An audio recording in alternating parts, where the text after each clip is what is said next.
Most 5 developing countries में आ गया है। इतने करार किए हैं, सर्जिकल स्ट्राइक की है, नोटबंदी की है, पाकिस्तान को रातों रात 14,500 करोड़ के अंदर माइनस में ला दिया। आप पाकिस्तान की बात करें, लाइन में रहो, खड़े रहो, बाद में कभी लाइन ही नहीं लगने दूंगा।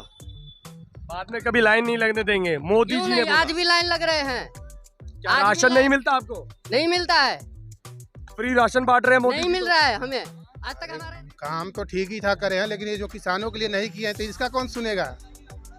फिर ये किसान का क्यों आ रहे हैं, परेशान है, कई सालों से परेशान। मौजूद हूँ मैं दिल्ली के टिकरी बॉर्डर पर और आप पीछे देख सकते हैं किस तरीके से बैरिकेटिंग की जा रही है। किसानों को रोकने के लिए जो दिल्ली के बॉर्डर है उन्हें पूरी तरीके से सील किया जा रहा है, ऊंची ऊंची दीवारों में तब्दील किया जा रहा है बॉर्डर को। और यहाँ पर लोगों को, जनता को क्या तकलीफ हो रही है, तो चलेंगे अभी जनता के पास और जानेंगे इनकी राय। कहाँ से आए आप? मैं दिल्ली पश्चिम बिहार से हूँ। दिल्ली से। हाँ तो जी। अब आप जैसे देख रहे हैं कि किसान दिल्ली पहुँचने वाले हैं, तो क्या कहेंगे, क्या तैयारियाँ हैं आपकी? तैयारी कि हम तो सिटी में रहते हैं, बॉर्डर पे जो आम आदमी जो रहते हैं वो सफ़र करेंगे, विक्टिम्स वही हैं। उनका कामकाज, बेरोजगार, ट्रैफिक जाम, ये सबको सहन करना पड़ेगा। अच्छा, आप दिल्ली से ही हैं प्रॉपर या पीछे से कहीं और? मैं वेस्ट दिल्ली से हूँ, बॉर्डर के आसपास से मैं नहीं हूँ, लेकिन मैंने यहाँ का नज़ारा देखा है। जो 2-3 दिन में जो होने वाला है, मैं समझ सकता हूँ क्या हाल होगा एक आम आदमी का। सब्जियाँ महंगी हो जाएगी, ट्रैफिक जाम होगा, आवन जावन, किसी को अस्पताल जाना है, किसी को स्कूल जाना है, किसी को शादी। अभी मैंने गाड़ी ने मेरे को पूछा रास्ता, उन्होंने अपनी गाड़ी वापस रिटर्न ली। वो शादी में जा रहे थे, कोई इमरजेंसी काम के लिए जा रहे थे, अब रास्ता बदलने पड़ रहे हैं, रोड सारे ब्लॉक हैं। ये परेशानियां हैं और हल किसानों का कब निकलेगा कोई नहीं जानता। अच्छा, एक और सवाल है मेरा कि पिछले बार जब किसान प्रदर्शन पर बैठे थे तो पूरे 13 महीने तक दिल्ली को घेर कर बैठे थे, तो क्या लगता है कि जो 13 महीने में दिल्ली वालों को बड़ी असुविधा का सामना करना पड़ रहा है, इस बार वो 6 महीने की फिर तैयारी करके राशन लेकर आ रहे हैं, तो आप लोग को क्या लगता है कि क्या फर्क पड़ेगा दिल्ली वालों को? जहाँ तक मेरा अनुमान है, जहाँ तक मैंने देखा है मीडिया में, लग्जरियस कार में आते हैं किसान, धरना करते हैं, आंदोलन करते हैं 6-6 महीने, 13-13 महीने। उनके पास पर्याप्त मात्रा में राशन होता है, खाने की सामग्री होती है, सब होता है। आम आदमी के पास क्या है? कुछ नहीं है। उनका तो समय व्यर्थ हो रहा है, टाइम व्यर्थ हो रहा है, रोडें जाम हो रही है, आवन जावन खत्म। आप कह रहे हैं किसान लग्जरी गाड़ी में आते हैं, हाँ जी। तो आपने कहाँ देखा लग्जरी गाड़ी में? वो तो ट्रैक्टर पर आ रहे हैं। मेरा एक दोस्त ने आज सुबह मेरे को फ़ोन पे बोला है, तो वो किसान नहीं है ना, यानी शंभू नहीं, किसान ही आ रहे हैं शंभू बॉर्डर के आसपास, अम्बाला की साइड। वो कह रहे हैं लग्जरी गाड़ी में आ रहे हैं, वो है। मैंने बोला किसान के पास पैसे हैं, वो अफोर्ड कर सकते हैं। अगर किसान के पास पैसा होता तो केंद्र सरकार, मोदी जी किसानों को जो पैसा दे रहे हैं तो वो जो प्रॉपर नहीं मिल रहा, तो फिर क्यों किसानों के लिए इतनी स्कीमें निकाली जाती? इसमें ऐसा है, किसानों के लिए मोदी जी ने बहुत कुछ किया है। किसान क्रेडिट कार्ड निकाले हैं, उनके लिए कई लोन स्कीमें निकाली है, काफ़ी सपोर्ट किया है कई तरीक़ों से। उनके दाम में, रेट में, कैसे उनको सही मुआवजा मिलना चाहिए, सब किया है। मोदी सरकार ने सब किया है। ये भड़काने वाली बातें हैं, या तो फिर पॉलिटिकल स्टंट हो सकता है। आपको नहीं लगता कि जो किसानों की मांग है वो कहीं ना कहीं वाजिब है? वो वही तो कह रहे हैं कि एमएसपी को क्या लागू ना किया जाए। देखो, मांग है, डिमांड है, कोई मुश्किल है, कोई तकलीफ है, तभी तो कर रहे हैं आंदोलन। अच्छा, एक बात बताइए, आंदोलन कर रहे हैं तो आपको नहीं लगता कि मोदी जी को किसानों की मांगे मान लेनी चाहिए?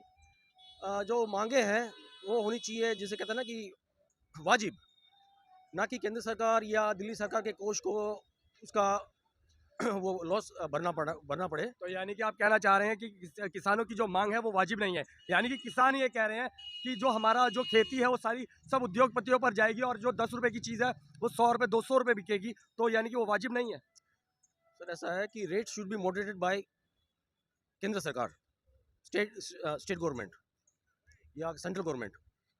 रेट्स जो नक्की करता है, जो तय करता है, उसके लिए अलग बॉडी बनाई जाए, एक अलग बॉडी बनाओ और रेट्स को तो अपना कंट्रोल रखो।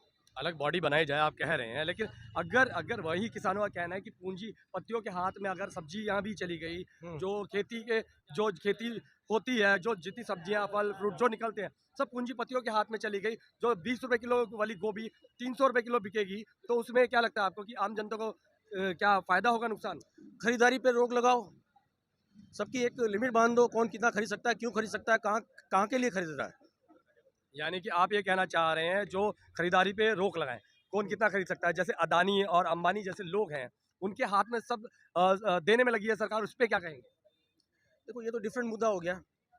इससे मुद्दा सर इसी से रिलेटेड है, रिलेटेड है ही नहीं इसमें। इसी से रिलेटेड है। जितने उद्योगपति हैं वो अगर सब्जी बाजार में आ जाएंगे, उनकी सब्जियां वो सीधे किसानों से लेंगे और सारी सब्जियां उद्योगपति बाजारों में आउटलेट पर बेचेंगे। जो 20 रुपए किलो वाली सब्जियां अगर वो 400 और 500 रुपए किलो बिकेगी तो सारा प्रॉफिट तो वही लेंगे। मीडिया को पता होना चाहिए। आपने अगर अंबानी की बात की है, या आपको पता होना चाहिए रिलायंस फ्रेश, उनके रेट्स, सब्जियों के, फल फ्रूट के रेट्स हमेशा एक समान रहते हैं। सर एक समान रहते हैं क्योंकि अभी उन्हें कहीं ना कहीं कंपटीशन का सामना करना पड़ता है, और जब सारी चीज उनके पास प्रॉपर जाने लग जाएंगी आपकी तो बात एक समान अगर कैसे? आपकी बात काटूंगा तो उनका नाम मत लीजिए ना। उनके रेट्स तो सही, एकदम सही है, एज इट इज है। चलिए अब 2024 में ये किसान आंदोलन क्या लगता है कि बीजेपी के लिए खतरा की घंटी बज चुकी है? देखो बीजेपी ने इतने काम किए हैं कि जो समझदार व्यक्ति होगा वो बीजेपी के साथ ही जुड़ा रहेगा। क्या काम किया अभी बीजेपी ने? बीजेपी ने भाई साहब मोस्ट 5 डेवलपिंग कंट्रीज में आ गया है।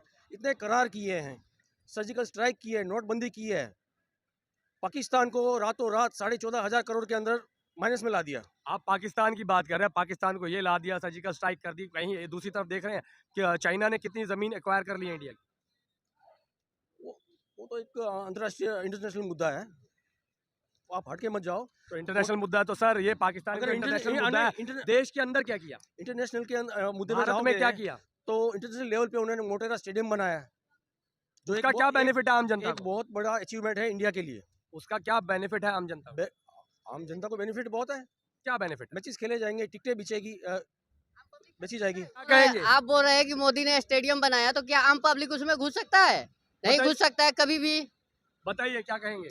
देखो आम आदमी भले ना घुस पाए, नहीं घुस लेकिन पाएगा। उससे जो रेवेन्यू कलेक्ट होता है उससे हमारे देश की आर्थिक रेखा ऊपर आएगी। और रेखा ऊपर आएगी पर आम जनता तो नहीं ऊपर आएगी, आ रही है ना। नहीं, मोदी जी ने आम क्या बोला जनता था? नीचे ही जा रही है। मोदी जी ने बोला कि लाइन में रहो, खड़े रहो, बाद में कभी लाइन ही नहीं लगने दूंगा। बाद में कभी लाइन नहीं लगने देंगे, मोदी क्यों जी ने नहीं? बोला। आज भी लाइन लग रहे हैं। क्या आज भी राशन नहीं मिलता आपको? नहीं मिलता है, फ्री राशन बांट रहे हैं मोदी नहीं जी मिल तो। रहा है हमें। आज तक हमारे राशन कार्ड ही नहीं है। 3 बार अप्लाई कर चुका हूँ, आपने बनवाया नहीं या बनाया नहीं सरकार ने? सरकार ने नहीं बनाया। 3 बार अप्लाई कर चुका हूँ। क्या कहेंगे इस पर? इनको मेरे मित्र साथी जो साथ में खड़े उनको पता नहीं है, लॉकडाउन में 2-2 घंटे में राशन कूपन अलॉट होते थे ऑनलाइन, और उनको राशन पर्याप्त मात्रा में मिला है। तो ऐसे कहना उचित नहीं है कि राशन कार्ड हमें बनते ही नहीं है। चलिए इस मुद्दे से हट के बात करते हैं। और सरकार ने, मोदी सरकार में आम जनता को क्या मिला? आम जनता को सब्र रखना पड़ेगा, शांति रखनी 10 पड़ेगी। साल तो सब्र रख लिया, दूसरी बार प्रधानमंत्री है मोदी, तीसरी बार भी बनेंगे। तीसरी बार बनेंगे। हाँ जी। किन मुद्दों को लेकर 24 में वापस आएंगे? मुद्दे नहीं, उन्होंने जो अचीवमेंट किया है, जो काम किए हैं, जो भी तो वही तो बात है कि क्या अचीवमेंट है मोदी जी? एक राम मंदिर बनाया। राम मंदिर बनाया, मोटेरा स्टेडियम बनाया, सर्जिकल स्ट्राइक तो की। राम मंदिर कौन सी अचीवमेंट है मोदी जी? इतना पुराना मैटर था, डिस्प्यूट था, उसको सॉल्व किया। अब दोनों धर्म को इकट्ठा कर दिया। वो मतभेद जो था मुस्लिम कम्युनिटी और हिंदू कम्युनिटी में, मतभेद था, खत्म कर दिया है। अयोध्या के अंदर कई हजार घर तोड़े गए हैं राम मंदिर के चलते। तोड़े गए नहीं, उनको मुआवजा भी मिला है। उनको पहले नोटिस दी थी कि ये एरिया है जो इक्विप्ड होगा, इसके अंडर में है, और उनको मुआवजा मिला है, उनको स्थानांतरण किया है, ट्रांसफर किया गया है। ऐसे बिना नोटिस कहीं ना कहीं लग रहा है आप बीजेपी के समर्थक हैं। जो मैंने देखा है, जो मैंने खुद ऑब्जर्व किया है, जो फील किया है, तो जो R&D की है मैंने, research and development, I think BJP nobody can beat BJP. तो आपको नहीं लगता? ठीक है चलिए, राम मंदिर के मुद्दे को बीजेपी भुनाना चाह रही थी, लेकिन राम मंदिर के बाद जो ये किसानों का आंदोलन है, कहीं ना कहीं मोदी जी की खटिया खड़ी करता नजर आ रहा है। देखो ये किसान आंदोलन है, ये उनकी आपत्ति, उनकी समस्या को लेके हैं, उनके अगेंस्ट में नहीं कर रहे हैं। आप इसको पॉलिटिकल स्टंट में मत लेके जाओ। ये दोनों मैटर अलग है, किसानों का आंदोलन और election. This both the matters are different. आस्था से जनता का क्या भला हो रहा है? नहीं, जनता ये क्यों सोचती है कि किसानों ने बीजेपी को गिराने के लिए आंदोलन किया है? ये बात गलत है, सरासर गलत है। मैं ये कह रहा हूँ, राम मंदिर से आम पब्लिक का क्या फायदा हुआ? जो डिस्प्यूट खत्म हो गया, दो धर्मों को एक साथ कर दिया, मतभेद खत्म कर तो दिए। बीजेपी कहीं ना कहीं कहा जाए तो धर्म की राजनीति कर रही है। धर्म की राजनीति नहीं है, धर्म की राजनीति नहीं है। पुराना मुद्दा जो खड़ा था, डिस्प्यूट खड़ा था सुप्रीम कोर्ट में, वो उसका सोल्यूशन लाया गया है। चलिए, ऐसी कड़ी में मेरे साथ कुछ और लोग हैं, इनसे पूछते हैं। हाँ जी सर, क्या कहेंगे? राम मंदिर बनाकर बढ़िया काम किया मोदी जी ने। काम तो बढ़िया किया है, राम मंदिर बनाया, कोई गलत नहीं किए हैं, लेकिन उसमें पंडितों लोगों का और ज्यादा बढ़ावा है। चढ़ावा तो उनको मिलेगी, हमें क्या मेवा मिल रही है उसमें? आम जनता को कोई फायदा नहीं। आम जनता को तो फायदा ही क्या है उसमें? बताओ तो आप, फायदा क्या है उसमें? मंदिर बन जाने से फायदा है उसमें? पंडित लोगों को फायदा है उसमें, उनको चढ़ावा मेवा मिलेगी, हमें क्या मिलेगा ये अब बताओ? आपका क्या कहना है? यानी कि पिछले 10 साल में मोदी जी ने काम किए, अच्छे किए, बेकार? अरे काम तो ठीक ही ठाक करे हैं, लेकिन ये जो किसानों के लिए नहीं किए हैं तो इसका कौन सुनेगा? आखिर ये किसान का क्यों आ रहे हैं परेशान है, कई सालों से आज परेशान क्यों हो रहे हैं ये बताओ? तो क्या ये कहीं ना कहीं क्यों किसानों की मांगे मोदी जी मानने को तैयार नहीं है? अब तो वही सरकार जाने की क्यों नहीं मान रहे हैं, क्यों क्या कर रहे हैं, वो तो भाई उनकी प्रॉब्लम है।